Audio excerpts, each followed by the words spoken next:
What extent now is Tyson actually relying and changing his style to a degree to rely more on power? Every time I speak to Tyson, he's much more happy. All he says to me, I'm hitting 100% harder, I'm focused more, I'm not off balance like I was before. I said I couldn't get the power shots going, but now I can get the power shots going and plenty of them. Is it a danger, though, to sort of Tyson not to be using if Tyson puts on a stone and a bit and goes there trying to knock him out, I think it's a dangerous tactic. It's crazy. There's a way to knock him out. He's not going to run in with his chin in the air and go for a big punch. I've rarely seen Tyson apply those tactics in fights. Normally softens you up, breaks you up, gets you frustrated, makes you miss and counters you. That's how I've seen his success. So if he's going to change his style for the first time against Deontay Wilder, I'm just saying it's a risky strategy. I just don't think he can deal with a 19-stone man, Wilder. And the first man to fight him any good was Tyson. He beat him on half mass, so he shouldn't even have been in the ring with him. He's not a great. And if he can punch that hard, how did Tyson get up in the 12th round? Nobody gets up in the 12th round when they're all out, gassed out, finished. He had nothing left in him. He gets up. If he was such a banger, you don't get up, especially in the 12th round. And I can tell you that. So I'm quite confident his power ain't like it should be. And what greats has he fought? He never fought you, did he? No. Did he? And he's never fought anybody like him. He's never fought Steve Cunningham's. He's never fought anybody of any remote, like, championship material. What's been proven and tested. They've all been handpicked. Do you think he'd be making a mistake to stand in front of him, trying to rely more on power and looking? Maybe he's going to be aggressive. Maybe he's not. You know, He's aggressive as he wants. And the same thing with Wilder, to tell you the truth. You know, Wilder's talking a big game. Fury's talking a big game. Obviously, they're both very confident. It's clear that they're having good training camps, but I think to say what kind of fight we're going to see now, things could change between now and February 22nd. I'll tell you what's going to happen. He's going to get bullied to death and stopped in about 8 or 9 rounds. But I will say, can Deontay fight going backwards? No. Can Deontay fight on the back foot? No way. He hasn't got the bodily strength. A lot of his knockouts have come once his opponents throw. Strangely, he's a counter puncher. He's a counter puncher with the right hand. But is he going backwards a lot of times, or is he no, set you when he's watch all throwing the that fights. around? He doesn't go backwards. They come in, so he doubles the impact of his shot. But not moving, not working. Going but he's not backwards. going back. What I'm saying is, usually a guy with a good jab can fight going backwards. Deontay Has he needed to fight going backwards yet? Good point. That reinforces Big John's point. He fought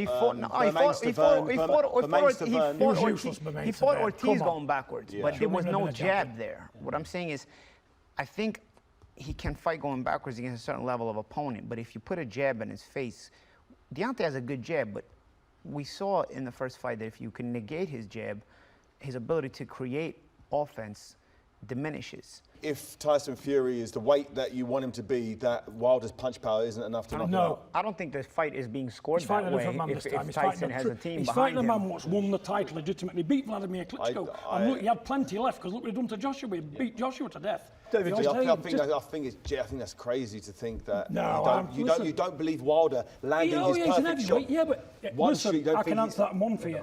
Tyson smashed him to pieces and makes him quit and cry. Does Tyson believe what you believe that? 100%, and more again. So he believes he's going into a fight with Deontay Wilder in a 12-round fight, and he can't be hurt by Wilder. Oh, he knows he can be hurt, but the thing is, not hurt enough to be knocked out. No, because I'll tell you what it is now. That's crazy.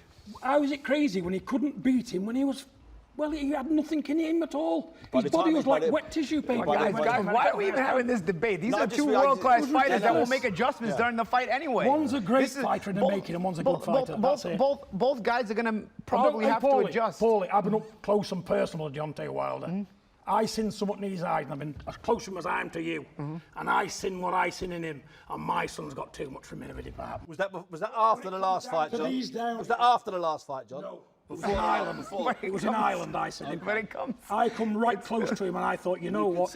You can't beat my son with a hammer in each hand, and he's got hammers in each hand, but I'll tell you what, he's never... John, when you go to sleep at night, isn't there just a little bit of doubt in your head that Wilder could improve? No, because he's 35-year-old. Where does this fight stand then in the sort of heavyweight history, potentially? This is the biggest fight of our era, my era. This is the one where two fighters have been, arguably the best and both undefeated. They both got massive records, big names, and they've had a great entertaining fight first time around, bit of controversy, so they're doing it again, so they both know exactly what they're doing with. This is our generation's big one. This is the Tyson Lennox but in their primes. Imagine if the Lennox unbeaten. Tyson happened Unbeaten 6 years prime. before. Wow. Exactly. And that's before why they you got to both lost. commend these two men. Yeah. This is the fight boxing needs, and it's the biggest fight you can make in boxing right now. And so that's why it's commendable that they're doing it again. The time between now and the fight, the psychological games, the press conferences, the public appearances, how important are they now? What sort of an edge can be drawn? I think they're both so experienced. I'm not sure if there's too much could be said. Banter between the two of them. I'm going to do this. I'm going to knock you out. I'm going to walk you down. I don't think anything that they can say to each other will affect their preparation and mindset. I think maybe Tyson may have got into Wilder's head first time round and forced him to come out gunslinging like he wanted him to, which would play into Fury's game. I think this time round, no matter what Fury says to Wilder and vice versa, it will have much of an effect. You know how you know you're going to see a great fight? Go on, John. And I'm experiencing this feeling, seeing great fights in the ring and out the ring. How calm they are to each other. Nobody's slagging each That other last off this press time. conference when they were sitting down opposite Honestly, each other. that's chatting. dangerous. That's That was dangerous scary, body wasn't it? language. Yeah. That these two men knowing, they both know that they're going to put their lives on the pushing, line. no shouting, they no think shoving. we haven't got to shout about it. We haven't got to do this. We haven't got to do that. The first time they met, it was a one-horse race, so they thought. But you know, this time they've got mutual respect for one another, and they know they're going to throw down and give the best. And you know that by how calm they are. You've heard the saying, calm before the storm. This is it. This is it. I do expect fight week, some fight week fireworks. But I think you've got to be careful. If you're Wilder, not to let it get in your head. And if you're Fury, not to do so much of it that you forget about your own game plan, Train you know? yourself, Yeah, of course. A man, when he's pressured and he's in a hard time, he'll crack at the seams. And once he cracks, the crack will spread from here to Manchester and back, and it's over. I don't reckon Wilder. Do you want to bet cracks. then? I don't I'll bet you I £50,000. don't like to bet. I don't like to bet. I'll bet you 50 grand, 100 grand. Well, I'm not bothered. I'm a man of my It's not word. about betting. It's about my opinion. My opinion opinion's is good, yeah. Wilder won't crack. Well, I He's know not you- a cracking I know type of Wilder, guy. we can see that, but No, at no, the no. end of it, It's that's good. about. That's all good. It's about.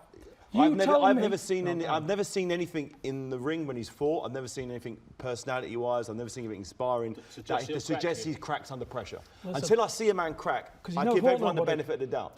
He hasn't fought anybody. Put him under pressure. Tyson Fury proved he didn't crack last time out. You know, Tyson, let me tell you, you know Lennox Lewis, Mike Tyson, Evander Holyfield, Riddick Bowe, they'd have done my son a year ago in 2 rounds.